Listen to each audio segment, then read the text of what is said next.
هاعمل معاكم النهارده إن شاء الله قراقيش مختلفة تمامًا، يعني مش عارفة في حد عملها قبل كده والّا لأ، بس بجد طعمها حلو وبعجينة مختلفة، عجينة الحجازية. بُص أنا كان عندي حتة عجينة حجازية في الفريزر، فطلّعتها وكان عندي حتة عجوة فقُلت إن أنا النهارده هاحشيها عجوة، طلّعتها وفردتها ما بين كيسين كده وهاكتب لكم مقادير الحجازية في الوصف بتاع الفيديو، وطلّعت حتة العجوة برضه فردتها ما بين كيسين وحطيتها في النُص وطبّقت عليها العجينة، وبعد كده سويت العجينة من الحروف وهاقطّعها صوابع زي ما هتشوفوا معايا.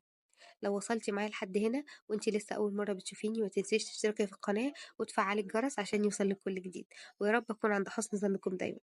وقمت مقطعاها بقى صوابع كده زي ما انتوا شايفين وحطيتها في صينية ودخلتها الفرن على درجة حرارة 200 وطلعتها لحد ما أخدت اللون ده. طبعا ممكن تسيبيها كده وتاكليها بالشاي بلبن عادي لكن أنا حبيت إن أنا أعمل لها تركية صغيرة. كان عندي شربات خفيف في التلاجة فقمت مطلعاهم سقيها شربات خفيف كده. وبعد كده يا دوبك بس بقلبها من الجنب ده للجنب ده وكلوها وبألف هنا.